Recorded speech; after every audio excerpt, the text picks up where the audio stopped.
Well, good afternoon, everybody. It's wonderful to have you here. I'm Melody Barnes. I'm the Executive Director of the Karsh Institute of Democracy. And I have to tell you, I have been really, really looking forward to this conversation for quite some time. And I'll get to that in a second. I think many of you are friends. I've seen you here before. For those of you for whom this is your first time at a Touchstones of Democracy event, we organize these events. They're sponsored by the Now Lab, and we do them because we think it's important to engage with the thinkers at the events and the philosophy that will allow us to better understand the history and the philosophy of democracy. And this is the final event of our fall season. We'll soon be post-date for spring. So I hope to see you all back here once we get to January, February. Today, we're going to hear from Eric Klinenberg from NYU, who'll be speaking about his book, 2020, One City, 7 People, and the Year Everything Changed. And as I said, I've been really looking forward to this because my guess is, like many of you, we were there for 2020. And so it is very recent history and a piece of history that we all lived through. And I think about that year as I imagine people think about the 1968 or, these other big momentous periods in our history that were transformational. And certainly Eric's book, focusing on the pandemic and social movements and the election and the impact that those events had and still continue to have on our society, not only the US, but also globally. Now, one thing I will also mention, in addition to hearing from this wonderful, wonderful author about this fantastic book, here at the Karsh Institute, remember that you learn it here. You will learn things that you will not learn anywhere else. Yes, you'll wait for it. So what I learned this morning, first thing, from a very dear friend, who is also a good friend of Eric's, and in fact, they went to Brown University together. Not only is Eric an amazing author, but Eric was on the 1992 Brown University Intramural Championship basketball team. Yes. And I hear Eric scored about 20 points in that championship game. So I don't have the stat book. Grab somebody does. Exactly. Well, my friend Thad Williamson remembered. He said, I remember Eric absolutely grew on the same team together. I just didn't know he was the same Eric that's writing these fantastic books that had so, you heard it here, folks. In addition to Eric, you will also hear from one of our wonderful, extremely talented colleagues, Claudrena Harold. Claudrena is an associate dean for the social sciences and a professor of history. She, as I said, is a scholar as well as a filmmaker and has published several books, including When Sunday Comes, Gospel Music in the Soul and Hip Hop Eras, that was published in 2020, and she was co-editor of the book that so many of us have read and help us to understand what happened here, Charlottesville 2017, The Legacy of Race and Inequity. And that was published with the University of Virginia Press in 2018. And in partnership with a longtime collaborator, she has written, produced, and co-directed 9 short films that have been screened at various venues, including the Whitney Museum and the Berlin International Film Festival. So my bottom line with all of this is that you are in store for a really wonderful hour of a rich and robust conversation. As I said, this is our last Touchstones of the season. We'll look forward to seeing you in the spring. 1, 2, about 45 minutes into this conversation, Claudrena will open it up for Q&A, so get your questions ready. And don't forget, Eric's book is being sold just outside these doors, so we'll hope you purchase it. Thank you for being here, and Claudrena, I will turn it over. Thank you. Thank you. Good afternoon, everyone. Good afternoon. Good afternoon. Let me begin by expressing my gratitude and thanks to the leadership and staff of the Karsh Institute for providing me with the opportunity to be in conversation with Eric Klinenberg, a scholar whose intellectual breadth, rigor, and generosity is a gift to academia and the larger public. Eric is a professor of sociology and a director of the Institute for Public Knowledge at New York University.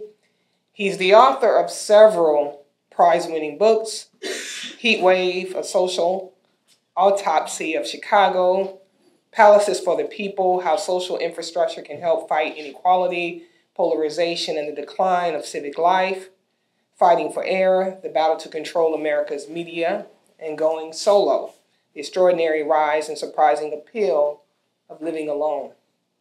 Sharing his expertise in many mediums and in many forms, Eric has written for The New Yorker, The New York Times, The Rolling Stone, Time Magazine, Fortune, The Nation, The Washington Post, and The Guardian, to just name drop a few.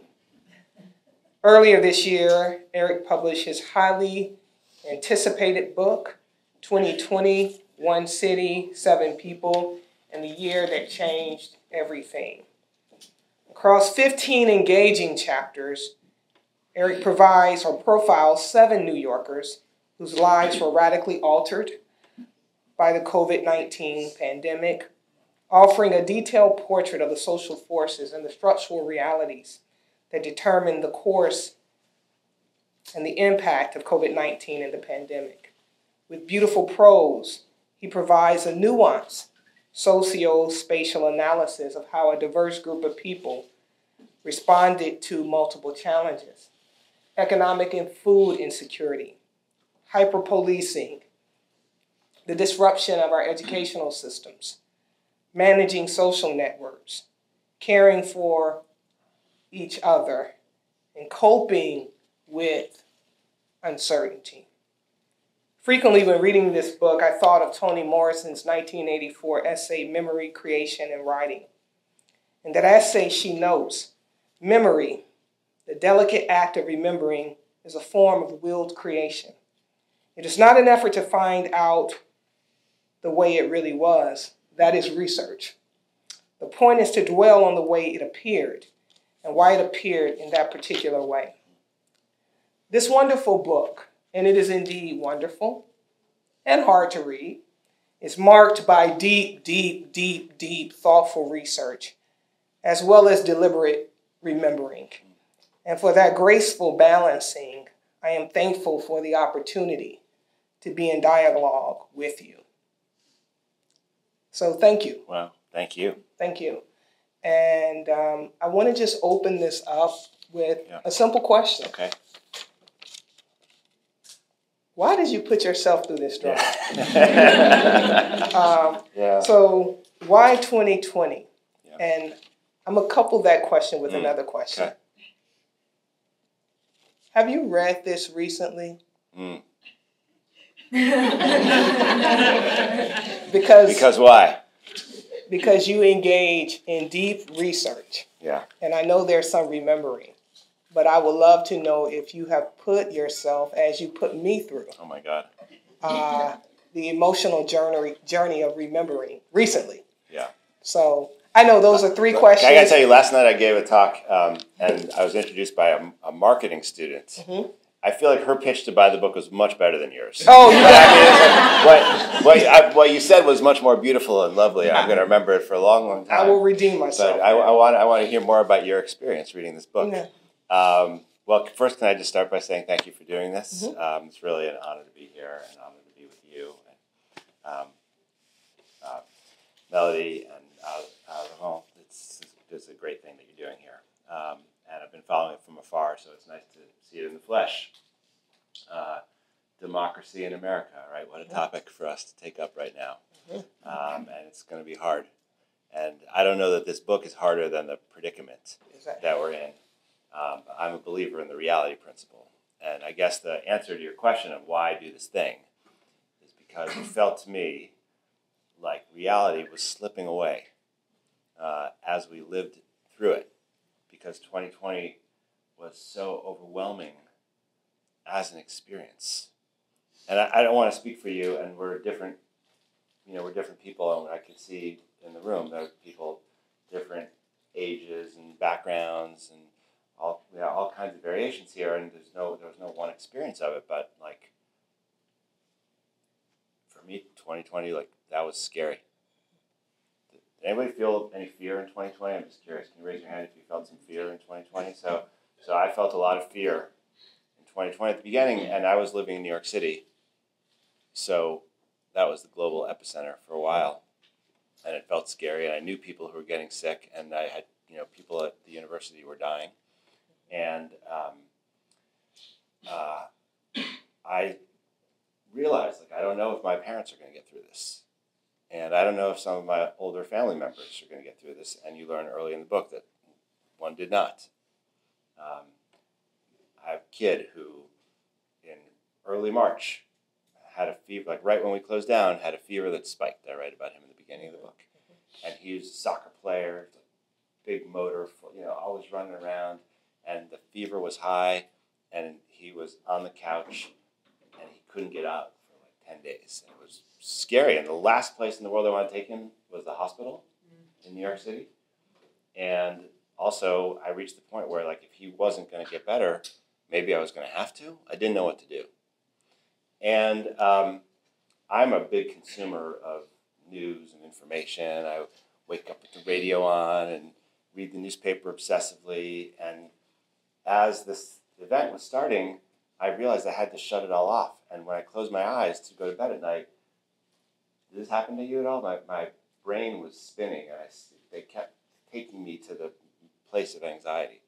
And so for me, as a human being, more than as a social scientist, it was much better to say, all right, I'm going to focus and kind of turn this thing into an object of analysis so that I can kind of manage my thinking about it and not just let my brain go to the darkest place. And I guess I didn't know when I committed early in 2020 to studying this, and I started really early in the beginning because I knew I needed to do this. I didn't realize I was going to then carry it with me for 3 or 4 years, because at first it was, remember, it was University of Virginia will be closed for a few weeks, and then we will reopen after the spring break holiday. And then it was soccer season will be canceled this spring, and we'll see you in June. And it just kept going. So I wound up carrying it with me for many years, and I think that was to the benefit of the book. But and maybe ultimately I think it's been helpful because I do feel like I've been able to process a lot of that, the trauma. But I just want to say, and I'm sorry for going on for so long, if we think about what we lived through in 2020, we lived through this pandemic in which there was a lot of uncertainty, and the uncertainty breeds a level of insecurity and anxiety. But we also lived through the murder of George Floyd, right? And then there were protests that were taken up differently in different cities and experienced and interpreted differently by different kinds of people. They led to clash. There was this roller coaster ride of the economy. Millions of people lost their jobs and became unemployed, and eventually the welfare state came in with stimulus checks and guarantees. But many months of uncertainty. The stock market tanked. People who had retired realized, my savings are gone. I don't know that I can do this anymore. There was an election in 2020. After the election, one of the candidates refused to accept the results. I mean, it was a lot to take in, right? There's a lot that we lived through. And let me just get a quick show of hands. How many of you feel like today you've really processed what you lived through in 2020? You really feel like you understand what you went through and where it's taken you? Can you raise your hand? Okay. 3, 4, 5 people, which is a huge percentage compared to other places. And one of the arguments in the book is that we are all locked in a version of what I call long COVID, which is not the long COVID, the medical symptoms disease, which is a real thing, and I don't mean to,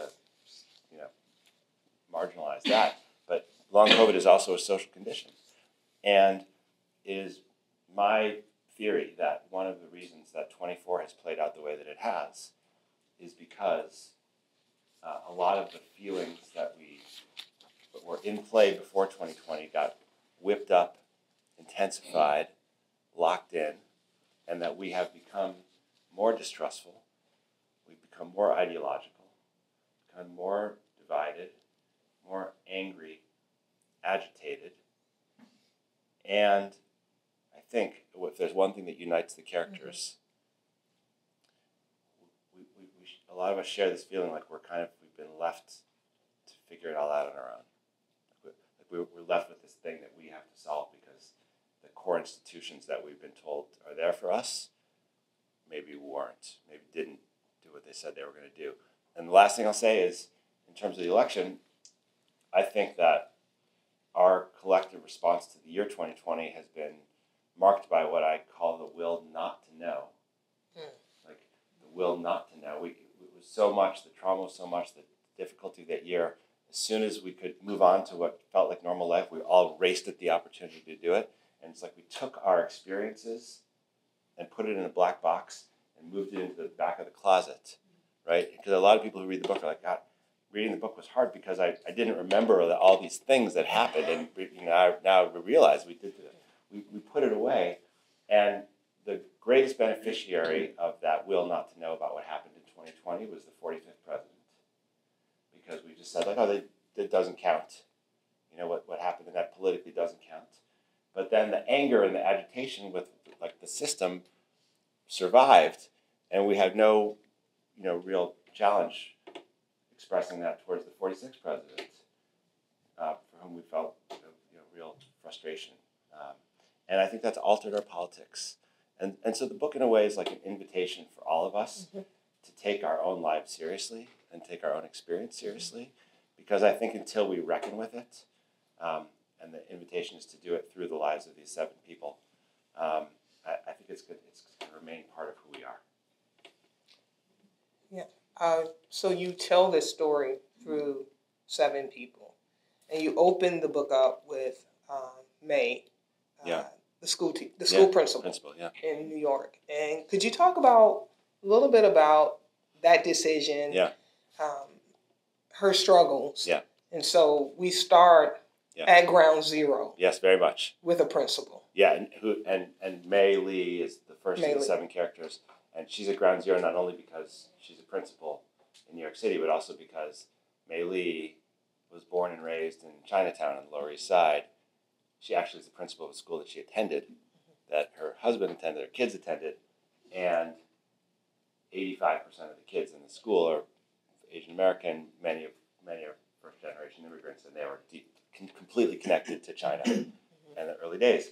And just so you understand the structure of the book, that I originally wanted to do this global research project and profile people from around the world, but remember COVID made that all very difficult. So I had changed my strategy, and I found a person in every borough of New York whose story I thought kind of represented something big that was happening in the borough. And then I thought, like, well, what have I missed? And I realized I'd missed the story of someone for whom the year 2020 was fundamentally about the movement for Black Lives.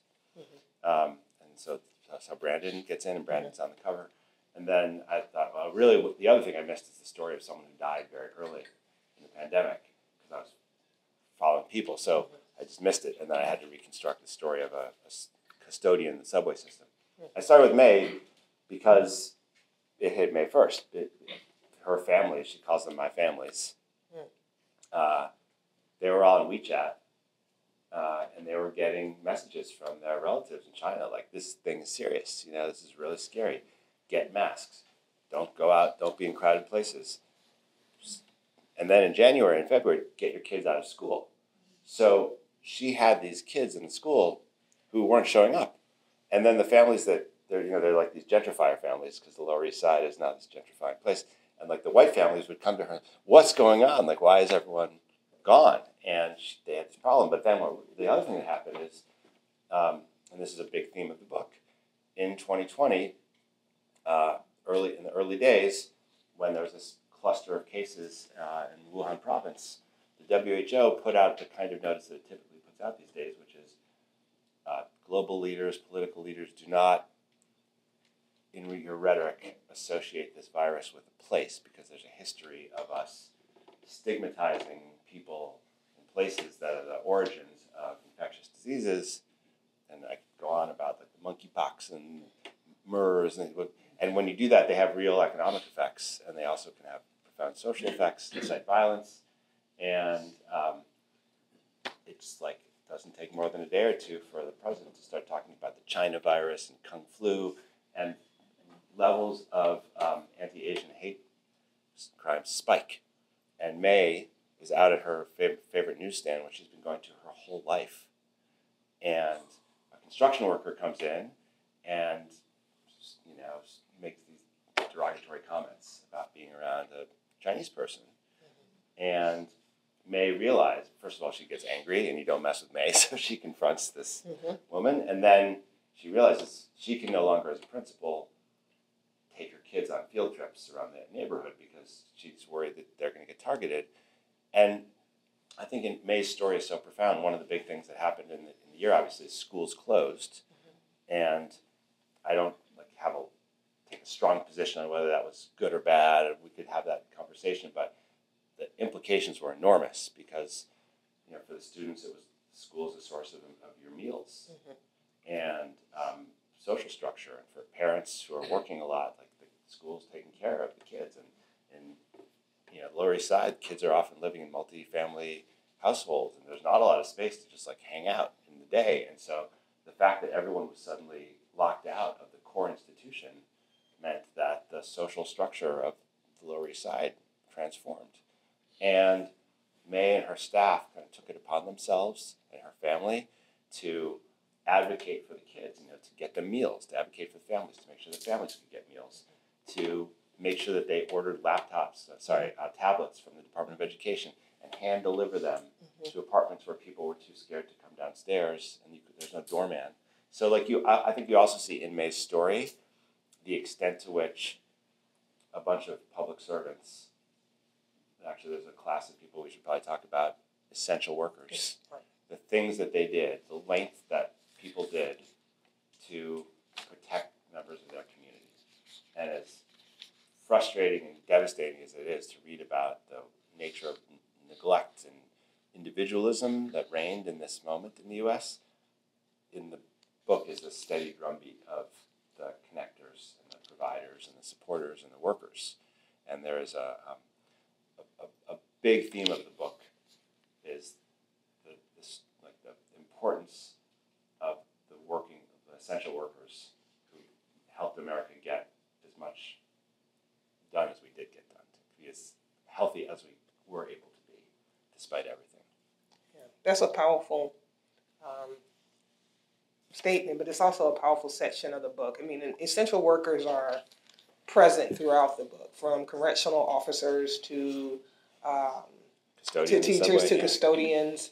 I want to read just a part of this comment about essential workers. Okay. Because in a post-election moment, now we're having a conversation about the blue-collar vote. Yeah. And it's interesting because sometimes the essential worker is not included in that narrative about the blue collar. But I just want to read this part. You said, during the pandemic, however, governments around the world applied a rarely used policy concept, essential worker, that allowed employers to act like Persol, who worked at Rikers, to do their jobs in person if they were in a select few fields, including healthcare, criminal justice, agriculture, food preparation, transit, delivery, and retail. At first glance, the essential worker designation looks like an honorific, a sign of recognition and respect for people whose labor a society depends on and whose well-being it is determined to protect. In practice, the classification effectively imperiled those it covered, eliminating the possibility of physical or social distancing for those who wanted to keep their jobs, even when working conditions were manifestly dangerous. Yeah, that makes me angry just hearing it. In other words, being called essential, and this is why you should get the book. Just so powerful and beautiful prose. But I want to say this. In other words, being called essential meant being treated as disposable. Yeah. I think this is like one of the many disgraces of what we did collectively. And it wasn't like Trump did it, by the way. That's not all on Trump. It's not on the Republicans. That's not on the Democrats. It's like we collectively did this. And let me say what I mean by that. there was this moment when things were so bad and scary that the government did something that it hasn't really done in our lifetimes. It said, schools closed, offices closed, restaurants are closed, the gym is closed, the music venues closed, the libraries closed, everything. So the parks, the beaches, remember? And stay home unless you really need to go do something, except this new category of people we're calling essential workers. And when you hear it first, you're like, oh, what a lovely thing. Like, you are such an important person for our economy and society. Like, we recognize now, it's not the guys who make the big bucks, right? It's not the finance guys. It's not the big lawyers. It's not the tech bros. It's like the retail worker. It's the person in the meatpacking plant. It's the custodian in the subway system. It's the the delivery people. We celebrated the hospital workers with pots and pans, this expression of solidarity, but for the most part, we did nothing for the others. And I guess so I'm a sociologist, and the way we talk about this in sociology is to say, like, in our world now, there are a lot of open secrets. There's things that we all know are happening, how the system works. We all know it, and we just don't really say it because it's morally inconvenient to say the things out loud. But there's a whole world of open secrets. It's another lecture, another day. We'll talk about that. But one of the things that was so remarkable for me about the essential worker category, which suddenly was like a big part of the way we talked about the world in a natural way. It was like it put a word to it. It spoke the open secret. And I thought when we did that, oh, now comes the moral obligation connected to that designation. And there were, I don't know if you experienced this, but for me, there were a lot of moments in 2020, as bleak as it was, when you thought, like, oh, well, this is horrible, but we're never again going to make this mistake. But we'll never again take this for granted. Maybe a better world is possible. We're going to make these changes. You could see there are a lot of times in 2020 where you could see, like, oh, we're going to do this better from now on. And when you called certain people essential, you would think that you would say, well, that comes with, we're going to get you the best health care in America. We're going to get you PPE so you can have a mask at your job. We're going to get you, maybe you're going to need a bonus. Shouldn't there be a bonus? You get like some extra money, a tip. We're going to thank you. And let's remember, like, those people who are called essential workers, I say they were deemed expendable, right? I mean, it was because, like, we didn't give them any of those things. And not only did we not give them any of those things, but we allowed them to then go at the end of the workday where they were exposed so that we could be protected. They went back to their homes, and in their homes were their spouses and their children and their parents and the other families they lived with. And if you look at who died and which neighborhoods had a lot of deaths, here's what it was. People died if there's an essential worker in their household, and if their household, the more crowded the household, the greater the risk. There's the class and race pattern that shows up on every map you saw of who died and why they died. And and I guess, like, for me, the thing that's so outrageous about our collective behavior is it's like the way I think about it is, like, we got to the edge of this moral precipice and we say this thing out loud, we make this commitment, it seems like we're into this thing, and then the moment that we can, the surge ends and we just walk away as if it never happened. And I guarantee that nobody in this room has talked about this concept essential worker in the last several years. It's like it didn't even happen. And I write about it, and it keeps coming up in the book because it's a plea for us to think, like, why do so many Americans feel like they don't trust the government? Why are so many kind of working class, blue collar Americans feeling like the sense of betrayal? Like they don't really know who stands for them. I think that partly it's because and I don't pin this just on one government, one party. I think collectively we just had no interest in really reckoning with what we asked people to do. And I guess I'm saying we because I'm talking prestigious, wealthy university like one I work in. And I think we're a little bit cut off from that world that makes this world possible. And we can't be. And we're never going to reckon with 2024 if we don't take 2020 seriously. I hear Du Bois right now. Oh, man. In sociology. And I'm thinking of Du Bois when he says, what does it mean to be a problem? Yeah. And so you think about this question of people with problems versus problematic people. Yeah. So why couldn't there be, when we were on that edge, an epistemic rupture? I mean, why wasn't this the Depression or the New Deal? Yeah. I mean, the Depression is a moment where people fundamentally rethink their relationship to the state and the workplace. Yeah. And I must say, in 2020, I was teaching my labor history class. And it reminded me in that moment of March and April of August 2005, when after Hurricane Katrina, I saw students willing to have a conversation about class and labor. They didn't have in August of 2004. Yeah. So I want to just keep pushing and say, why couldn't we get there? Did we not have the intellect? Did we not have not the moral fortitude, but did we not have the language? Did we not have the political will? Yep. Or did we also other the essential worker? I think we did that. I did a lot. First of all, that's a great question, and it deserves more serious treatment than we can give it here. But it's it's a big question.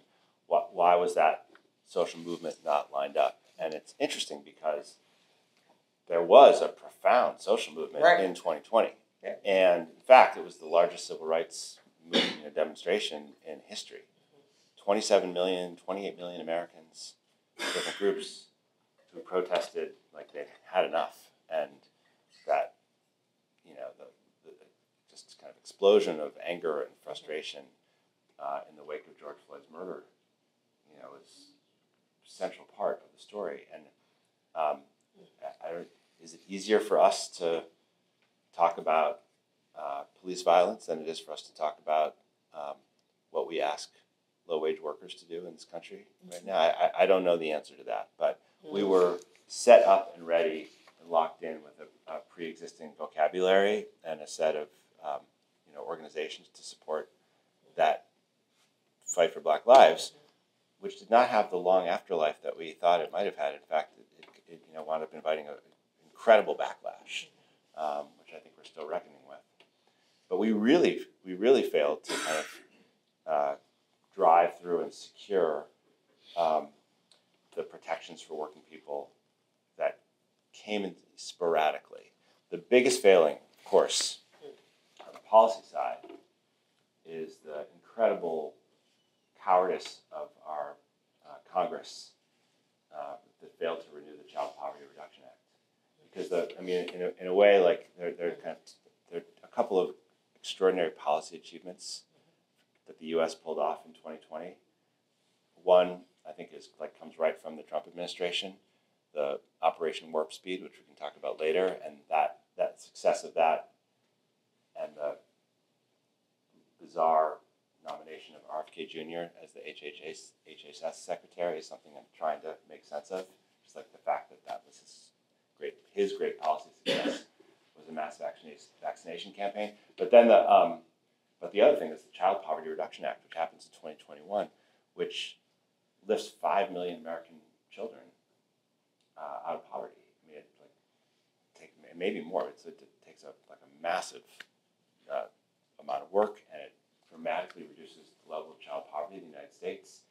This is an incredible thing because it's another shame of our nation over the decades is that we have a far higher child poverty rate than the nations that we compare ourselves to.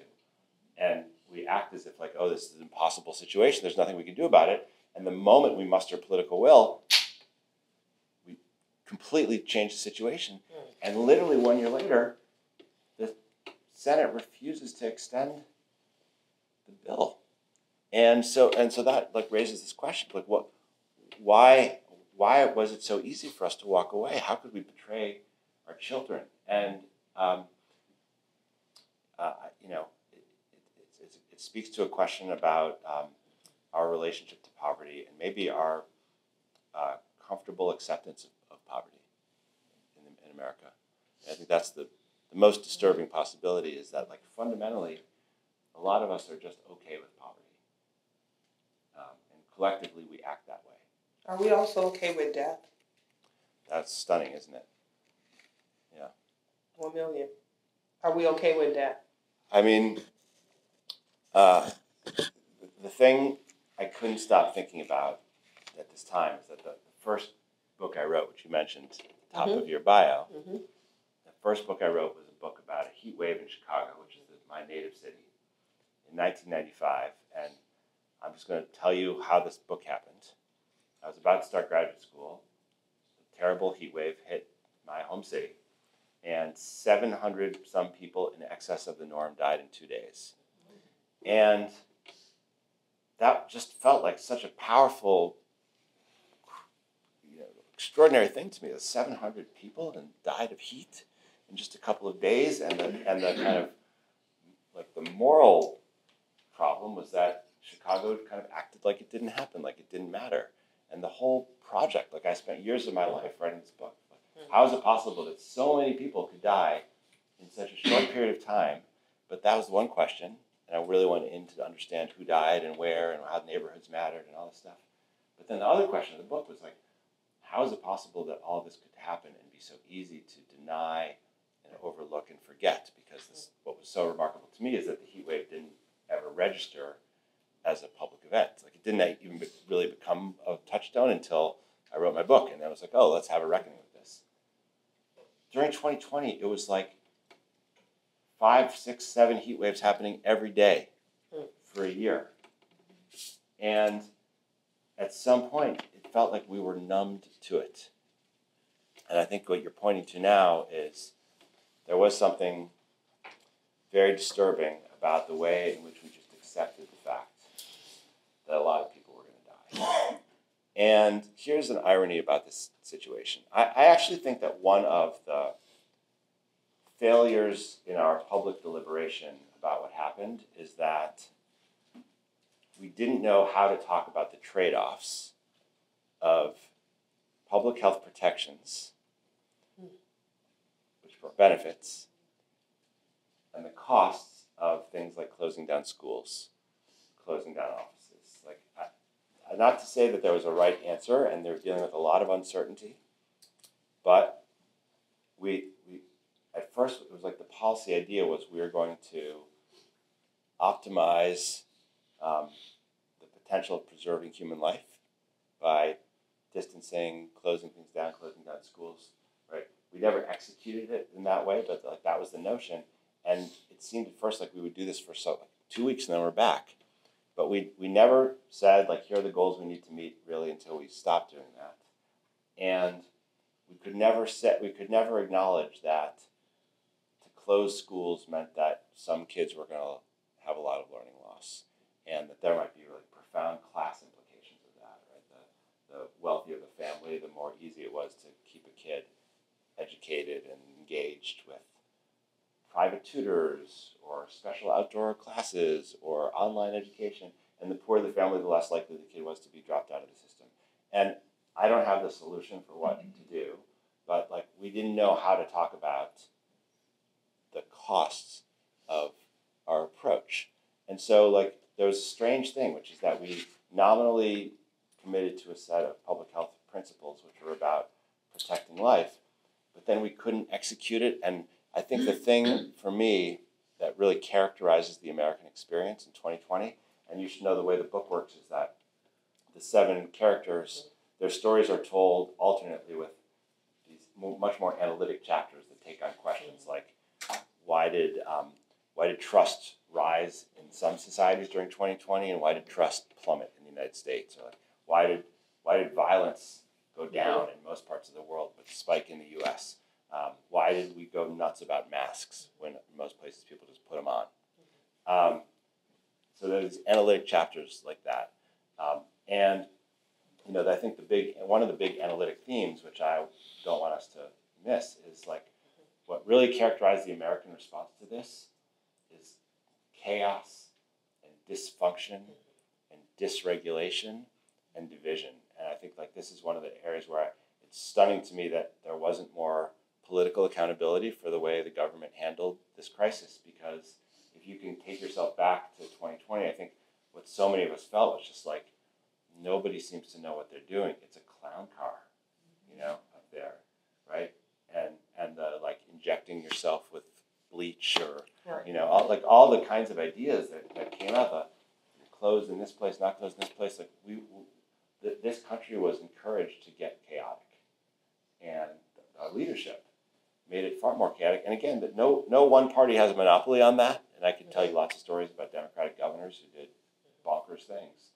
But I think the White House has outsized responsibility for this bungled response, and should have been held accountable much more than it was. So much of your work is about social infrastructure, as well as political infrastructure, and critical to a robust democracy is infrastructure. Yeah.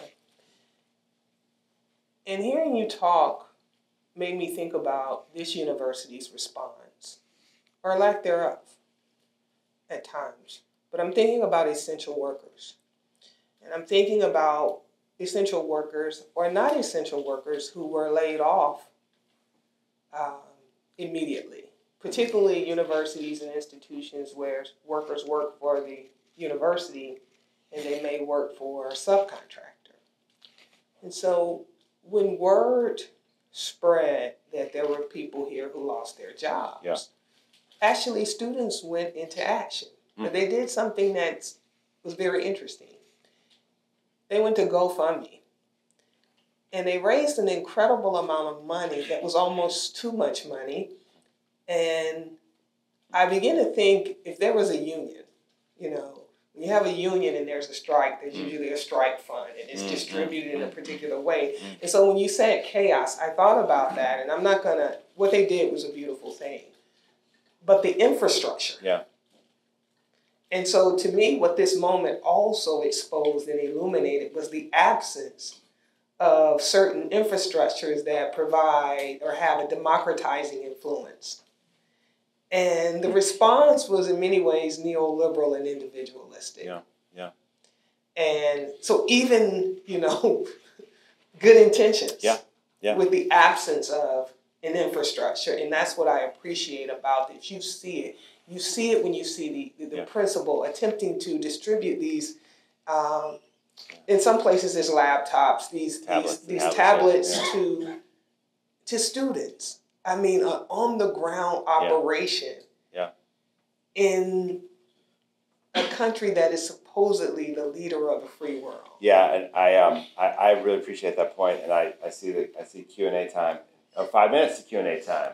All right. Well, it's good because I wanted to say like one kind of civic infrastructure that is a big thing for me in the book. There's a character, Nuala O'Doherty, but I really like to make sure we talk about this legacy of 2020 also is one of the most important and often kind of invisible or not much discussed civic infrastructure that we benefit from is these mutual aid networks.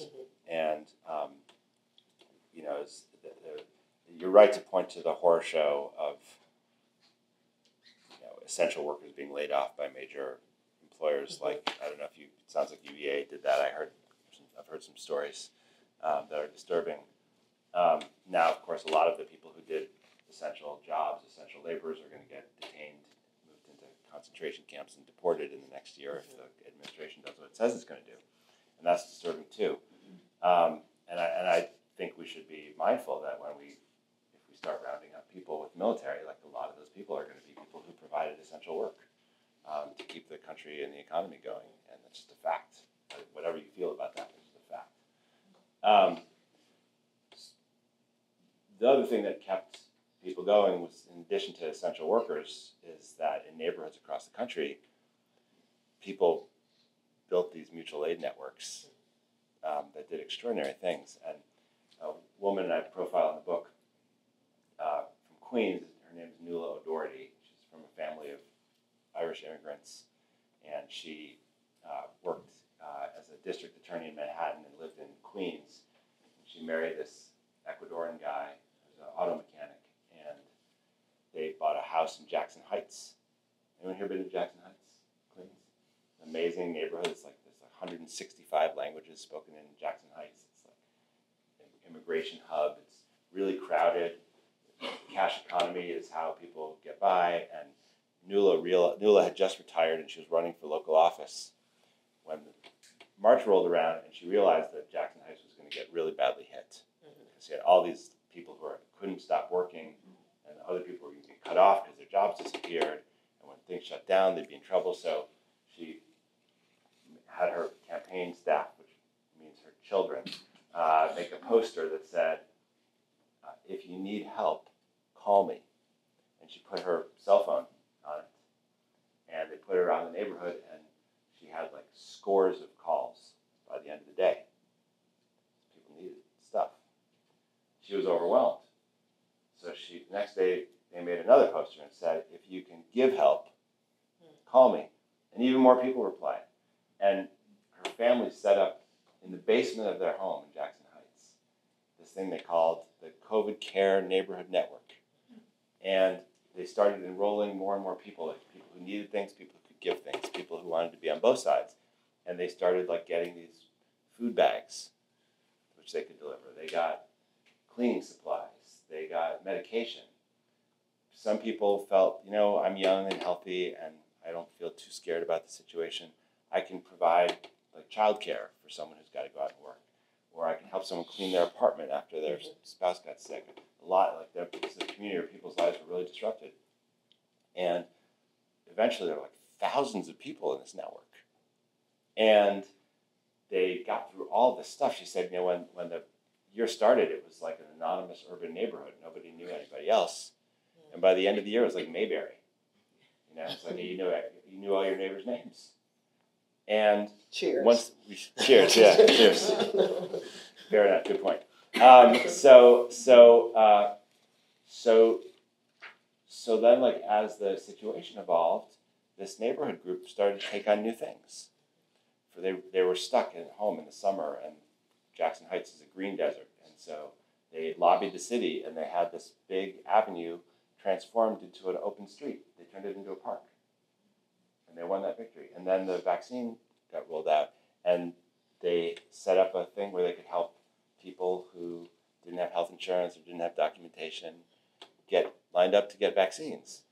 And it kept evolving. And like before we get to the Q&A, I want to tell the story because when my book was coming out, the New York Magazine did they pulled the profile of Nuala for the magazine, and they said, just because this is based on what she was doing a couple years ago, could you reach out and find out what she's up to? And I called and asked what she was up to, and here's what she's up to. The basement of her house in Jackson Heights, that was the COVID Care Network. It's now the Jackson Heights Immigration Center, and the same group of people who are volunteering to help their neighbors get through COVID set up a legal clinic and a civic, a mutual aid network, and new migrants who come to New York City, and there's about 200,000 in the last couple of years, they go to Nuala's basement. She's an attorney, and they get help filing their citizenship and asylum paperwork, and getting integrated into New York City. So it's like this group of people in their neighborhood took on the work and have created a much better local democracy. Can we say that? And I want to make sure we tell that story because as down as we can be about the state and fate of the larger democratic experiment that we're part of, which feels quite imperiled to me on the day after Linda McMahon gets nominated as education secretary, there is this other kind of smaller scale side of our civil society and democratic life. And it would be better if the mutual aid networks could get immediately plugged into sources of state funding.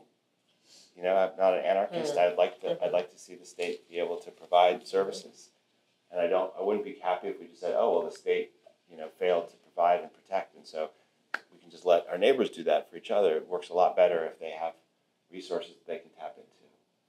But it is important for us to note that this thing blossomed in 2020. And I think we could see it in a lot of neighborhoods. I'm guessing there are a lot of them around Charlottesville and a lot around Virginia as well. And as down and despondent we might be about what feels like the demolition of some core institutions, this other thing is there and periodically rises up.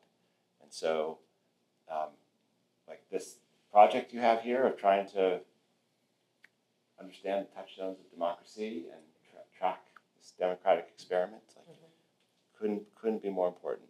It couldn't be more important. So, thank you for all those questions. Thank you. Yeah. Thank you. Thank you for this wonderful book and wonderful conversation. We deeply appreciate it. Deeply appreciate it. So now we'll just open it up for questions. Well, there's a mic coming around. Yeah. There you go. Okay, thank you. My name is André Sobral. I'm from Brazil. I'm a sociologist too.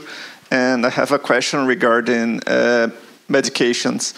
Like during the COVID, there was this medication called hydroxychloroquine that was very famous and like given to many people as an excuse to not go to, don't miss work and not stay home and things like that. I would like to know if there is stories about that in your book, and how can we think about accountability when there are people like profiting from this kind of sales of snake oil? Well, yes. Not only so there's a lot about this in the book. There's a chapter. It actually starts with the question about masks that I raised before, and the kind of the core question of the book is like, how is it that these little pieces of fabric took on so much political weight during the pandemic, when in a lot of societies people just wore the mask. In some societies, people didn't like to wear the mask, but like whether you wear the mask or not mapped down to things like your tolerance for risk and not your political ideology. Like in the UK, interestingly, they wore masks less than we did, but it wasn't like Labour did and Tories did. But in the US, this stuff got really politicized.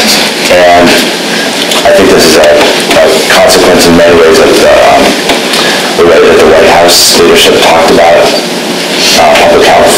And I noted in the book that when Trump announced the CDC's new guidelines for mask wearing, he both said the CDC is now recommending that everyone in America wears a mask in public, and the next thing he said is, personally, I'm not going to do it. And that set in motion this chain of events in which it soon became really clear to Republicans that wearing a mask was a sign of weakness and fear and femininity, all bad. And for Democrats, wearing a mask was a sign of solidarity and mutual aid and belief in science. And suddenly the mask became a symbol as much as it was a health device. And that's when it now extends to train of pharmaceuticals, right? So if you're on Team Blue, you take remdesivir. And if you're on Team Red, you take maybe ivermectin or hydroxychloroquine.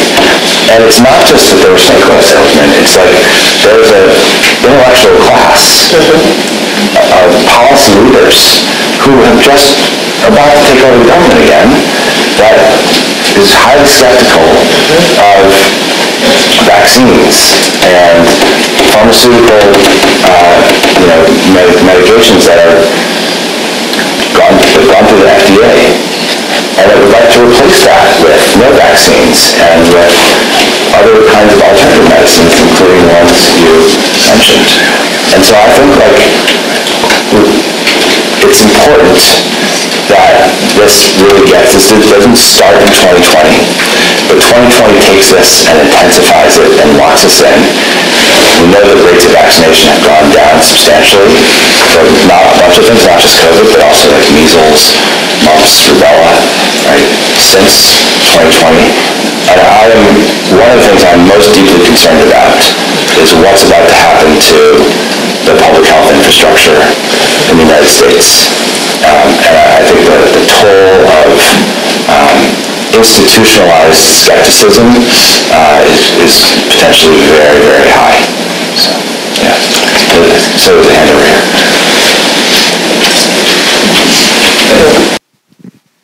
Hey, I'm Sam Bressler. I'm a fellow here at the Karsh Institute. I want to maybe connect this book to some of your past work, like Palaces for the People. And it struck me when we were talking about poverty, when we were talking about not looking at death, when we're talking about essential workers, that there's something here about invisibility. And what I mean by that is, I just published a report that shows that a quarter of people without college degrees have no close friends. 35% of Black Americans without college degrees have no close friends. And so when you die from the pandemic and you have no close friends, are you even seen? If you die a death of despair and you have no close friends, are you seen? Or if you're living in poverty and you have no close friends, are you seen? And so I'm curious how this kind of ties to your conversation around social infrastructure and kind of access to community in terms of how it ties to kind of the relationships and the connections that we have in life. And just, I'm curious if you can connect the dots between this and some of your past work. Sure. I share with you this view that, this language I used before of a will not to know. I think it's been central to my career. We have an active investment in not seeing a lot of the things that make our society work.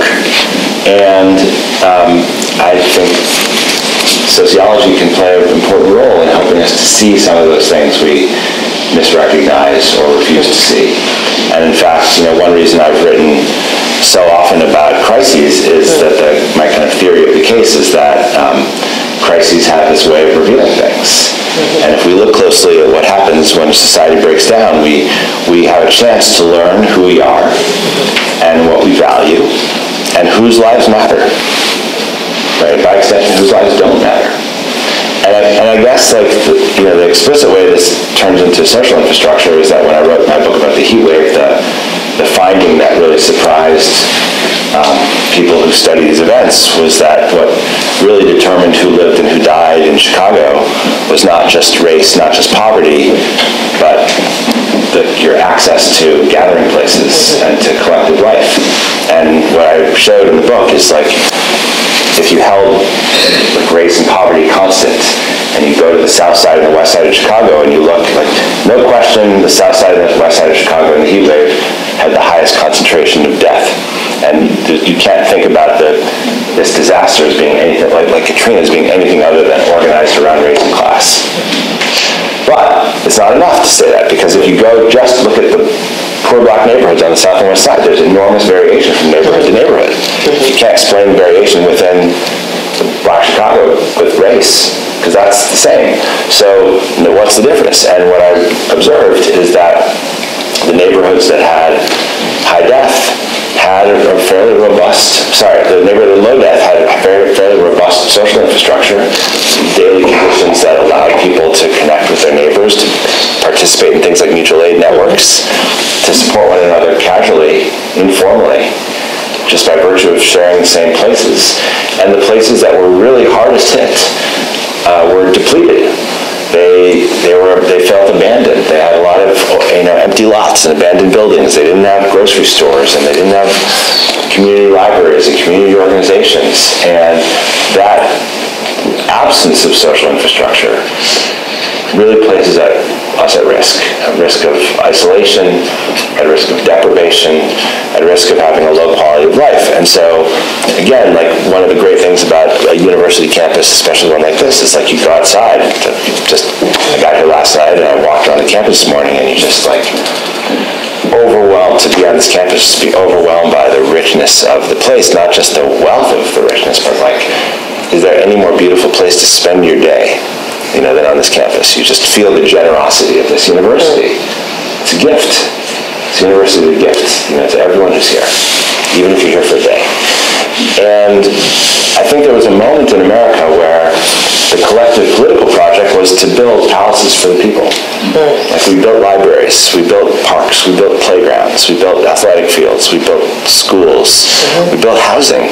We have had these moments of trying to make a good society by building things that everyone could enjoy. And my fear is that what we've done is abandon that project. So in the current world, if you're lucky enough to be elite and affluent, or if you find your way, despite the lack of both of those things, onto a campus like this one or mine, you get it. But for huge numbers of Americans, are locked out of those beautiful places. And that's another source of anger and resentment that I think is fueling our cultural politics and making democracy less difficult. People don't trust that this democratic process is going to deliver them the places that they want, and they know that we're here on days like today. Right? They know it. They see it, and it's wrong. And that's something for us to grapple with. Like, how do we open the doors, and how do we create new palaces?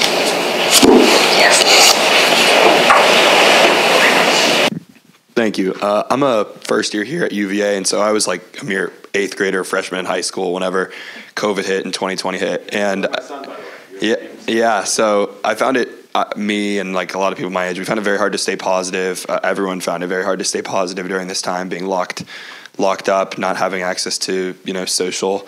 You talked about these mutual aid networks, but I was wondering if you could talk a little bit more about some of the positives that came from 2020. It's really hard to look at it through all the death and strife and everything that went on. But you obviously did, You obviously did a lot of research. So I was wondering what positives you found, some of the political and social positives that came from this really tough time. For me, I do actually think that the rise of the mutual aid networks and kind of these very local support networks are amazing things. And have been surprisingly durable for people who felt like they could participate. I think, in terms of policy, that the Child Poverty Reduction Act it's incredible for us to know that if we want to all but end child poverty in America, it's not that hard to do it. We just have to put the resources there and say we're committed to it, and we got it done, right? And the rhetoric we always hear is like, oh, government's corrupt and it's inefficient and it can't do anything. But we basically said, let's get rid of child poverty, and we did it. Not entirely, but. And so that's an amazingly positive thing. It tells us if we get it together to do that, that is something that we can do.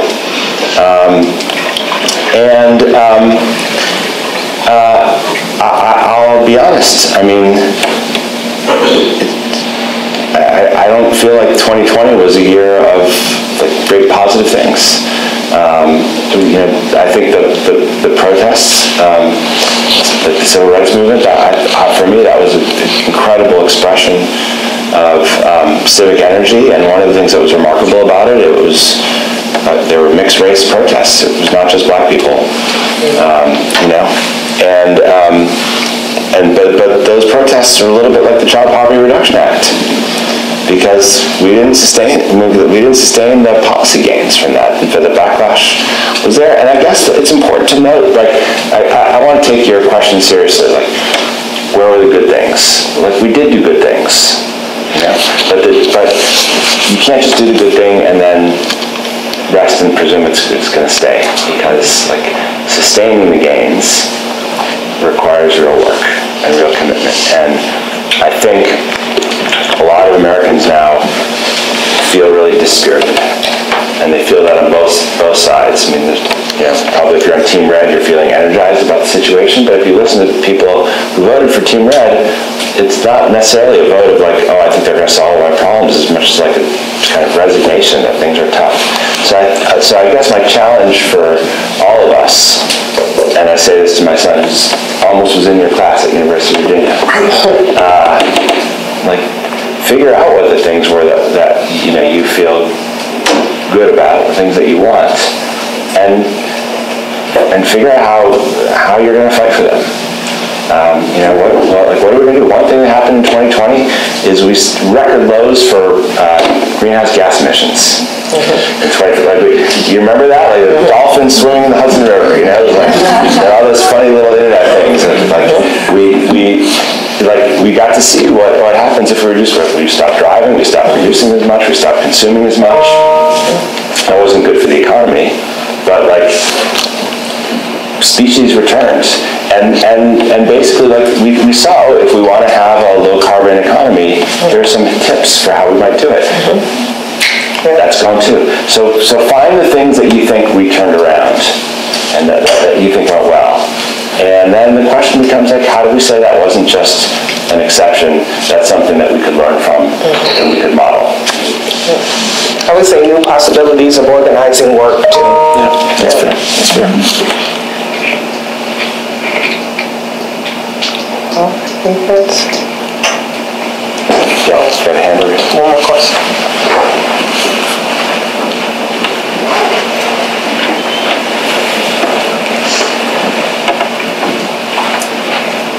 Hi, I'm a biology and sociology double major. I'm an undergrad. And so building off of like your point about how we have like this like residual like anger and fear from 2020, how do you think this like, I guess like emotional like undercurrent is gonna like shape our ability to like participate and like engage dialogue or like band together to like change things? I know you said that like we've done it, but like we haven't sustained it. Do you think we'll ever like gain the ability to like sustain it? We better. And I think like, you know, one way to do it, if you're a university student, is to do what you're doing today, like come out to these kinds of conversations and be open to processing stuff.